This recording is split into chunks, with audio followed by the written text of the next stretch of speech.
نواصلوا مع بعضنا لي كور دو لا تروازيام اني سيونس ومازلنا في التيم نيميرو 2 كي لا نوتريسيون اي سونتي. واليوم باش نشوفوا مع بعضنا لو رول glycogénique du foie. معناها le rôle du foie dans la régulation de la glycémie. Mais avant cela, on va définir la glycémie. Donc la glycémie est le taux du glucose plasmatique. معناها le taux du glucose dans le sang ou dans le plasma. Donc chez un sujet normal, la glycémie oscille, c'est-à-dire varie, autour d'une valeur moyenne comprise entre 0,8 g par litre et 1,2 g par litre. نجمو زادا نعطيوه en millimol, c'est-à-dire soit 4,5 millimol par litre ou 6,5 millimol par litre. Bien sûr, maintenant, dans cette idée, la constance du milieu intérieur. On a le milieu intérieur est constant. C'est-à-dire, constant, il varie, mais dans un intervalle bien déterminé. Où l'intervalle, le minimum 0,8 g par litre et un maximum 1,2 g par litre. Dans l'intervalle, la glycémie est considérée comme étant normale. Bien sûr, si la glycémie descend تحت 0,8 g par litre, c'est pas normal. معناها باش نحكيو لهنا نقولوا qu'il y a une hypoglycémie. Donc si la glycémie augmente à plus que 1,2 g par litre, on va parler d'une hyperglycémie. Donc hypo ou l'hyperglycémie, ce sont deux situations anormales et graves. Et en fait, si on voit la variation de la glycémie au cours de la journée et selon les activités, on va remarquer très bien, par exemple, là, suite à un repas, vous voyez la glycémie augmente. Bien sûr, là, vous avez la glycémie normale. Il est égal à presque 0,9 g par litre, mais suite à un repas, la glycémie augmente. Mais au bout d'un certain temps, elle revient à sa valeur normale. Au cours d'un repas aussi, vous voyez qu'elle augmente. Aussi, si on fait des activités comme marcher, voilà, étudier, vous voyez la glycémie diminue légèrement. Donc, suite à un exercice physique, la glycémie diminue. Suite au repas, vous voyez la glycémie augmente. Donc la glycémie s'élève après chaque repas. Loin des repas, la glycémie baisse pour revenir à sa valeur normale. Elle est à peu près 0,8 ou 0,9 g par litre. Donc aussi l'activité physique contribue à faire baisser la glycémie, mais dima تبقى dans cet intervalle normal. Donc malgré de longues heures de jeûne هو الصيام et l'effort physique, la glycémie ne baisse jamais en dessous de sa valeur normale. معناها حتى كي واحد يبدا صايم في رمضان صحيح la glycémie diminue un peu, mais ديما تبقى dans l'intervalle normal اللي حكينا عليه بكري où il y a un minimum et un maximum. Et la question auquel on va répondre au cours de cette séquence vidéo ou les séquences qui vont venir, comment se fait la régulation de la glycémie chez les individus sains. وتو بعد نعرفوا chez certains individus la glycémie n'est pas normale, donc ce sont des individus malades. Mais jusque-là, on va parler des individus sains ou des individus normaux. Donc, on va avoir un certain nombre d'expériences, comme par exemple l'ingestion du glucose. C'est un test que les médecins font pour voir est-ce que la glycémie de cet individu est régulée d'une manière normale ou pas. Donc, pour cela, on réalise ce test qui consiste à ingérer à un individu du glucose. Et voilà le résultat. Donc là, l'ingestion de 100 g du glucose marqué au C14. Le carbone du glucose est marqué à la radioactivité, c'est pour pouvoir le suivre et le détecter. Donc, vous voyez à T0, c'est-à-dire lorsque on fait ingérer un individu 100 grammes de glucose, l'année T0, au bas, on a l'évolution de sa glycémie en fonction des heures et cela permet de faire ces constatations. Tout d'abord, au début de l'expérience, la glycémie est légèrement inférieure à 1 gramme par litre. Puis, dans cet intervalle, c'est-à-dire à peu près une demi-heure après l'ingestion du glucose, vous voyez la glycémie augmente de 1 à 1,5 g par litre. Donc, directement après la prise de la solution glucosée, on observe une augmentation rapide de la glycémie qui atteint son maximum, c'est-à-dire 1,5 g par litre, une demi-heure après. Donc, dans les heures qui viennent, par exemple là, entre 0,5 heures et 3 heures du début de l'expérience, la glycémie commence à diminuer pour atteindre à peu près 1 g par litre. Et après 3 heures, la glycémie reste plus ou moins stable, c'est-à-dire il revient à sa valeur normale et surtout qu'elle demeure, qu'elle reste stable 3 heures après l'ingestion de 100 grammes de glucose. Bien sûr, cela suggère, nous laisse dire qu'il y a une régulation. Donc, la régulation, ça consiste en quoi? Vous voyez, la glycémie a augmenté, mais au bout d'un certain temps, elle va revenir à sa valeur normale. Donc, cela suggère qu'il y a un système régulateur de la glycémie. Donc, la glycémie est une constante biologique, même si elle augmente, au bout d'un certain temps, elle va revenir à cet intervalle qu'on a qualifié de normal. Maintenant, on va voir la variation de la glycémie en fonction du jeûne. Donc là, on va présenter 3 histogrammes. Le premier, celui-là, 10 heures après le repas.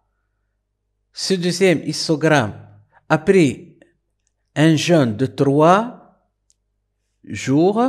Et là, après un jeûne de 30 jours. Bien sûr, là, c'est une expérimentation chez des animaux. Donc, 10 heures après le repas, la glycémie est de l'ordre de 0,8 g par litre. Donc, après 3 jours de jeûne, la glycémie baisse légèrement, mais elle est de l'ordre de 0,7 g par litre. Et même si la période de jeûne, فترة الصيام, est beaucoup plus prolongée, c'est-à-dire 30 jours de jeûne, la glycémie baisse sensiblement. Donc, ce qui permet de dire que le corps a activé un ou des mécanismes pour maintenir la glycémie à des valeurs presque normales. Donc, un mécanisme ou des mécanismes qui permet le maintien de la glycémie à ses valeurs normales, même avec le jeûne. Et la question qu'on va se poser, où va le glucose ingéré? L'individu, là, au cours de l'expérience, a ingéré une grande quantité de glucose. La question, où va ce glucose? Donc, et là, on va suivre la répartition de 100 grammes de glucose ingéré dans l'organisme. Sur les 100 grammes ingérés, bien sûr, toujours le glucose est radioactif, c'est-à-dire marqué à la radioactivité pour pouvoir le détecter dans différents organes. Donc, il y a une quantité qui est retenue dans le foie, à peu près 55 grammes. Une autre quantité égale à 5 grammes présente dans les liquides extracellulaires. Et 18 grammes sur les 100 ingérés sont retenus dans le muscle. Et 11 grammes sur les 100 grammes ingérés retenus dans le tissu adipeux. Donc, les tissus adipeux, c'est souvent sous la peau, mais ce sont des tissus contenant des graisses. Donc, vous voyez, le glucose ingéré ou le glucose qu'on consomme, il est réparti dans plusieurs parties de notre corps. Donc, le glucose ingéré se retrouve dans les liquides extracellulaires, dans certains organes comme le foie et le muscle, ainsi que dans les tissus adipeux. Mais c'est dans le foie que l'on trouve la plus grande réserve du glucose. La majeure partie du glucose alimentaire, au niveau du foie, في الكبدة متاعنا. Et la question, quel est le rôle du foie dans la régulation de la glycémie? Puisque le glucose, ou la majeure partie du glucose est stocké dans le foie, donc ça nous laisse poser cette question, quel est le rôle du foie dans la régulation de la glycémie? Donc le foie que vous connaissez, le kebda, vous reconnaissez la vésicule biliaire, lorsqu'on a étudié la digestion, la bile est déversée dans le duodénum, c'est-à-dire à la sortie de l'estomac et le début de l'intestin grêle. Vous avez un organe qui est le pancréas, le pancréas et l'estomac. Donc, on sait déjà que les nutriments issus de la digestion sont absorbés par le sang au niveau de l'intestin grêle, l'absorption intestinale.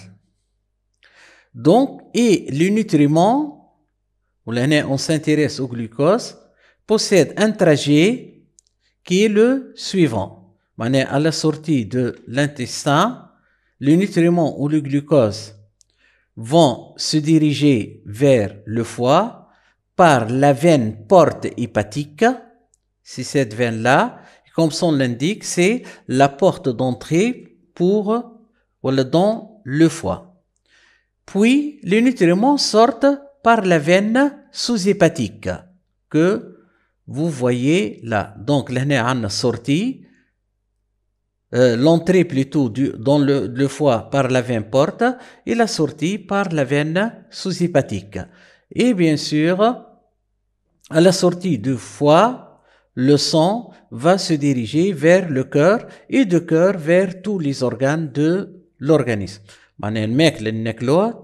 L'intestin grêle, mais l'intestin grêle se dirige vers le foie et du foie vers le cœur ou le sang pompé vers nos organes possède contient tous les nutriments qui résultent de la digestion. Donc l'expérience consiste à faire l'ablation du foie. Donc l'ablation du foie, c'est lorsqu'on coupe le foie. On l'appelle aussi hépatectomie. Donc chez un animal, on réalise l'ablation du foie. Et là, on va suivre la glycémie en grammes par litre au cours du temps après l'ablation. Donc, à T0, c'est-à-dire juste lorsqu'on fait l'ablation, la glycémie est égale à 1 gramme par litre. 15 minutes après l'ablation, vous voyez la glycémie commence à baisser. 30 minutes après l'ablation, la glycémie baisse encore, etc. Donc, et après 60 minutes de l'ablation, vous voyez la glycémie a beaucoup baissé. Là, il y a une hypoglycémie grave. Et après 75 minutes de l'ablation, vous voyez que la glycémie a atteint 0,5 grammes par litre. Bien sûr, si la glycémie diminue, 0,75 à 0,62, on parle d'une hypoglycémie. Ici, cette hypoglycémie est vraiment grave, ça va mener à un coma, غيبوبة, puisque la glycémie a énormément baissé. Donc, l'ablation du foie entraîne une diminution progressive de la glycémie 15 minutes après l'ablation, la glycémie reste à des valeurs normales, mais à partir de la 30e minute, l'état de l'animal entre dans une hypoglycémie progressive qui aboutit au bout de 75 minutes à un coma et même à la mort de l'animal. L'être vivant, les animaux et même l'homme ne peuvent pas survivre sans leur foie. Et comme vous voyez, d'après l'expérience de l'ablation, le foie a un rôle important dans la régulation de la glycémie. Donc, on déduit que le foie est un organe vital. Vital, il n'y a pas de vie. Il est le seul organe fournisseur du glucose dans le sang. Le glucose qui vient de la digestion se dirige vers le foie. Et le foie va le pomper dans le sang qui se dirige vers le cœur et le cœur va pomper le sang contenant du glucose vers tous les organes, donc toutes les cellules de l'organisme. Et là, on va voir la variation de la glycémie de part et d'autre du foie. De part et d'autre, c'est-à-dire à l'entrée du foie et à sa sortie. L'entrée se fait par la veine porte hépatique. Et la sortie se fait par la veine sous-hépatique. Puis, le sang, à sa sortie du foie, se dirige vers le cœur. Là, je vous présente un tableau de valeurs qui va nous montrer la glycémie, toujours en grammes par litre, au niveau de la veine porte, c'est-à-dire à l'entrée du foie, et au niveau de la veine sous-hépatique, c'est-à-dire à la sortie du foie. Donc, en cas de jeûne,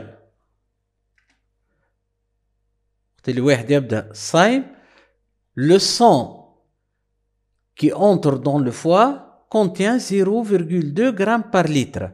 Mais à sa sortie, le sang qui sort du foie, vous voyez, ce sang s'enrichit en glucose et la glycémie à la sortie du foie redevient à sa valeur normale. Donc là, la glycémie est faible à l'entrée du foie. Bien sûr, ce sang vient des organes, mais à la sortie, le foie va remplacer ce déficit et le sang sort avec une glycémie tout à fait normale. Donc, l'année après ingestion du glucose, 30 minutes après l'ingestion du glucose, vous voyez la glycémie est très élevée, égale à 2,85 grammes par litre. Mais à la sortie, vous voyez la glycémie a énormément diminué. Une heure après, ou 60 minutes, à l'entrée, la glycémie a diminué, mais surtout à la sortie, elle va encore diminuer. Donc, après 3 heures, à l'entrée, comme un état de jeûne, 0,2, et à la sortie, la glycémie revient à sa valeur normale. Donc, ce qui permet de faire les déductions suivantes. En cas de jeûne prolongé, le sang provenant de l'intestin contient une très faible quantité de glucose, 0,2 g par litre. Mais à la sortie du foie, le sang se charge en glucose. Avec la glycémie devient 0,95 g par litre. C'est-à-dire, en cas d'hypoglycémie, le foie comble le déficit en glucose.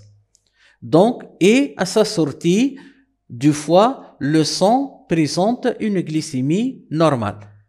Le foie a comblé, a remplacé le déficit en glucose dans le sang.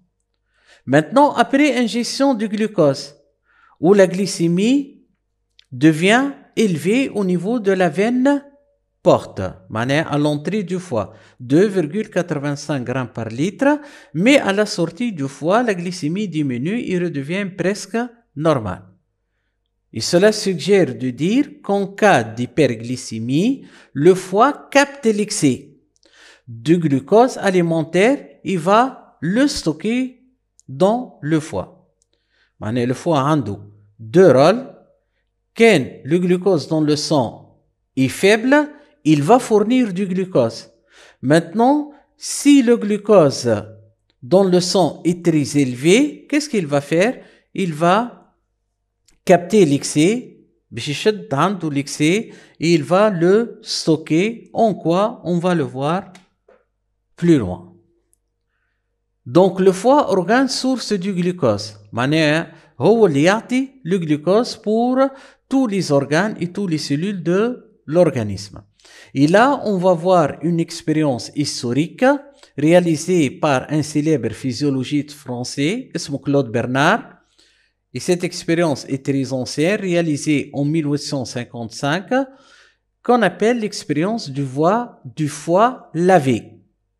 معناها بيشد الكبدة, il va le laver بيغسلها بالماء afin de montrer le rôle du foie dans le stockage du glucose. Et en fait, Claude Bernard, qu'est-ce qu'il avait? Il a pris le foie qu'il a déposé dans l'eau distillée, puis il a testé avec ces bandelettes qui détectent le glucose. معناها les bandelettes هذوما spéciales, lorsqu'ils se trouvent en contact du glucose, ils vont donner cette coloration, la couleur du papier change. Et cela indique qu'il y a du glucose. Puis, qu'est-ce qu'elle a fait, Claude Bernard? Il a lavé le foie. Et elle a répété le test avec les bandelettes qui est négatif. La couleur des bandelettes n'a pas changé. Puis, il va laisser ces fragments de foie qui ne contenaient plus du glucose, il va les incuber dans de l'eau au bout de 20 minutes, voilà, au bout d'une journée. Et il va après répéter le test qui s'avère positif. Le liquide dans lequel il y a le tissu hépatique, les fragments du foie ont libéré dans l'eau distillée du glucose. Après lavage, on a les fragments de foie ne contenaient pas du glucose, mais qui خليهم un bout de temps, 20 minutes et plus, vous voyez dans l'eau où on a déposé les fragments du foie, on note la présence du glucose. Et la question, d'où vient ce glucose? Alors, après lavage, il n'y a plus de glucose. Donc, 3 étapes. L'étape 1, donc, un foie fraîchement prélevé montre un test positif avec les bandelettes. Donc, le foie contient du glucose. Deuxième étape, c'est-à-dire lorsqu'on a lavé le foie. Donc, après lavage, les bandelettes pour la détection du glucose montrent des résultats négatifs. Leur couleur n'a pas changé, ce qui indique l'absence du glucose. Donc, l'absence du glucose dans le foie. Et la troisième étape, c'est-à-dire après incubation, le test positif après 20 minutes d'incubation s'explique par une libération du glucose par cet organe. Après lavage, il n'y a plus de glucose. Et après un certain temps, vous voyez les fragments du foie ont libéré encore du glucose. Donc, on peut donc qualifier le foie d'organe source du glucose.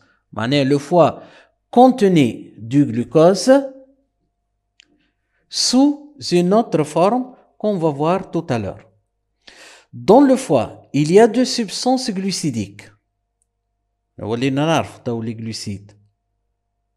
Donc, le glucose qui est très soluble dans l'eau et une substance assez peu soluble dans l'eau, le glycogène. Suite au lavage, نحينا le glucose الكل. هذاك علاش le test est négatif. Mais dans le foie, il y a des molécules de glycogène. Et si on les laisse dans l'eau, le glycogène va s'hydrolyser. Il va s'hydrolyser pour donner de nouveau du glucose dans le milieu où on a déposé le tissu hépatique. Avec علاش le test redevient positif, c'est-à-dire qu'il y a du glucose dans le milieu d'incubation du foie. Donc, le stockage et le déstockage du glucose par le foie. Le foie peut stocker du glucose, mais après, il peut faire un déstockage. Il peut le libérer. Donc, en fait, le glucose alimentaire se dirige ou pénètre dans le foie par la veine porte hépatique. Et là, il subit un phénomène qu'on appelle la glycogénogenèse. Et ce glycogénogenèse va donner du glycogène. Les molécules du glucose vont être stockées sous forme de glycogène. وشوفنا في les aliments simples, le glycogène est un polyoside constitué par l'association de N molécules de glucose. Donc, le stockage du glucose dans le foie, en cas d'hyperglycémie, le glucose en excès peut être stocké dans le foie sous forme de glycogène. وقت اللي واحد يفطر وكلا برشا سكر, donc le glucose subit comme vous voyez là, une polymérisation. Les molécules de glucose s'associent ensemble pour donner le glycogène. Selon cette réaction, donc N6,6H12O6, N molécules de glucose s'associent pour former cette macromolécule qui est le glycogène. Et le phénomène, c'est la glycogénogenèse ou la glycogenèse tout simplement. Donc, la capacité de stockage du foie est limitée. Ainsi, l'excès de glucose peut être stocké dans les muscles. عندها طاقة الكبد.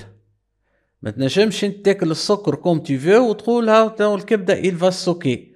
Mais si les limites de stockage du foie sont atteintes, le glucose alimentaire est stocké dans le muscle. Et si le muscle وصل للكاباسيتي نتاعو, donc le glucose va être stocké dans les adipocytes. Les adipocytes sont les cellules des tissus adipeux. Adipeux, tout ce qui est graisse. Donc, la capacité du stockage du foie est limitée, ainsi l'excès du glucose peut être stocké dans le muscle sous forme de glycogène et dans les adipocytes sous forme de lipides. Le phénomène est la lipogenèse. السكر اللي ما تاكلوش va se transformer en lipide. ولهنا واحد كي يبدا ياكل برشا سكر il est sédentaire, il devient obèse, c'est-à-dire les tissus adipeux apparaissent sous la peau.